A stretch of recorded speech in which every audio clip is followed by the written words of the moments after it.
Hi hello అందరికీ నమస్కారం. Welcome back to our channel.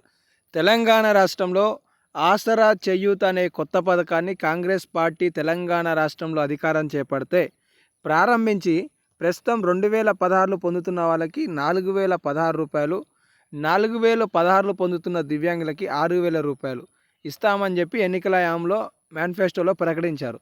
దానికి అనుగుణంగానే తెలంగాణ రాష్ట్రంలో చాలామంది ఓట్లేసి గెలిపించిన వాళ్ళు ఉన్నామని చెప్పేసి ఈరోజు వ్యక్తపరుస్తున్నారు.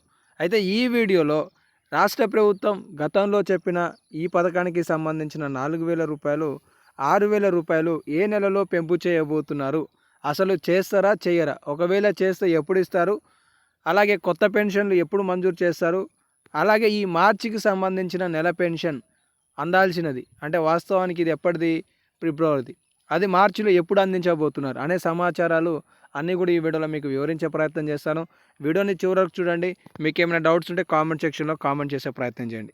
అప్డేట్లోకి వస్తే తెలంగాణ రాష్ట్రంలో కేసీఆర్ గారి ప్రభుత్వంపై రేవంత్ రెడ్డి గారి ప్రభుత్వం వస్తే 4000 రూపాయల చేయూత పథకం వస్తుందని, 2 లక్షల రుణమాఫీ అవుతుందని, 5 లక్షల రూపాయల ఇందిరమ్మ ఇండ్లకు సంబంధించి ఒక ఇంటి నిర్మాణం చేసుకోవచ్చని, 7500 రూపాయల రైతు భరోసా ఎత్తుకోవచ్చని, అలాగే ఫ్రీగా బస్సు, తులం బంగారం, అలాగే 2500 రూపాయల మహాలక్ష్మి నిధులు పొందొచ్చు అని చెప్పి చాలామంది భావించారు. అయితే ఈ వీడియోలో 4016, 6016 రూపాయలకి సంబంధించి ప్రభుత్వం చేసిన పనికి ఈరోజు లబ్ధిదారులందరూ కూడా లబోదిబో అనాల్సిన అవసరం వచ్చిందని నిపుణులు అంటున్నారు. అదేంటిది అనే విషయానికి వస్తే తెలంగాణ రాష్ట్రంలో గతంలో కేటాయించిన నిధులనే మళ్ళీ ప్రభుత్వం కేటాయించడంతో ఇక ఆసరా పెన్షన్ బహుశా ఈ 2-3 నెలలలో ప్రారంభం కావడానికి అవకాశాలు లేకపోవచ్చు అనే భావనలో లబ్ధిదారులు పడడం జరిగింది. ఎందుకు అంటే గతంలో 14,000 కేటాయించడం జరిగింది.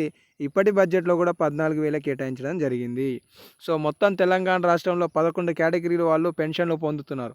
ఇందులో వృద్ధులు, వితంతువులు, దివ్యాంగులు, ఒంటరి మహిళలు, బీడీ కార్మికులు, చేనేత, పల్లెరియా, డయాలసిస్, ఎయిడ్స్ బాధితులు, బోధకాల బాధితులు, కళాకారులు, ఇలా మొత్తం సుమారుగా 11 మంది లబ్ధిదారులకి ప్రతి నెల ప్రభుత్వం 1000 కోట్ల మేర పెన్షన్లు అనేవి అందిస్తుంది. ఎంతమందికి? 42 లక్షల మందికి దాదాపుగా ఈ పెన్షన్లు అనేవి గత సంవత్సరం నుండి కూడా కాంగ్రెస్ పార్టీ అందిస్తూ ఉన్నది.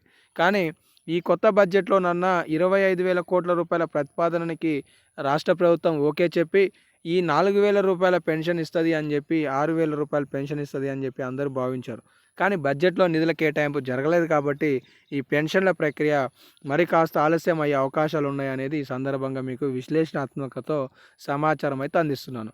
ఇక కొత్త పెన్షన్లు ఎప్పుడు మంజూరు చేయబోతున్నారు అనే మాట విషయానికి వస్తే తెలంగాణ రాష్ట్రంలో ప్రభుత్వం ఇప్పటికే సుమారుగా 8 లక్షల అప్లికేషన్లు వచ్చినాయని చెప్తుంది. ఇక్కడ చూసుకోవచ్చు, కొత్తగా తెలంగాణ రాష్ట్రంలో 8 లక్షల అప్లికేషన్లు వచ్చాయని ప్రభుత్వం పెన్షన్లు వీరికి ఇస్తుందా ఇవ్వదా అనే విషయానికి సంబంధించి స్పందించాల్సి ఉన్నది. క్లారిటీ లేదు అని చెప్పి స్టేట్మెంట్ ఇచ్చారు. మరి క్లారిటీ లేదు, ఎందుకు లేదు అంటే నిధుల కేటాయింపు జరగలేదు కాబట్టి ఈరోజు క్లారిటీ లేదు అనేది అర్థమవుతుంది. మరి తెలంగాణ రాష్ట్రంలో 6,000 రూపాయల పెన్షన్, 4,000 రూపాయల చేత పెన్షన్తో పాటు కొత్త పెన్షన్లను కూడా ప్రభుత్వం ఒకేసారి మంజూరుతో పాటు పెంపు చేయడానికి అవకాశాలు ఉన్నాయనేది ఈ సందర్భంగా మీకు తెలియజేయదలుచుకున్నాను. మరి ఎప్పుడు అంటే మాత్రం అప్డేట్ ఎప్పుడు వస్తే అప్పుడు వీడియో రూపంలో మీకు సమాచారం తెలియజేస్తాను. ఇక ఈ మార్చి నెలలో అందాల్సిన పెన్షన్ల విషయానికి వద్దాం. మీలో ఎవరికైనా మార్చిలో పెన్షన్లు అనేవి అందాయా, లేదంటే బ్యాంకు ఖాతాలో పడ్డాయా? కింద కామెంట్ సెక్షన్లో పడిన వాళ్ళు ఎస్ అని, పడకపోతే నో అని చెప్పి కామెంట్ సెక్షన్లో తెలియజేసే ప్రయత్నం చేయండి. తెలంగాణ రాష్ట్రంలో ఇంకా పెన్షన్లు ఏ గ్రామాలలో కూడా ఇచ్చినట్లుగా అయితే కనిపించట్లేదు. రేపు కానీ ఎల్లుండి కానీ ఈ ప్రక్రియ తెలంగాణ రాష్ట్రంలో ప్రారంభం కానున్నట్లుగా తెలుస్తుంది.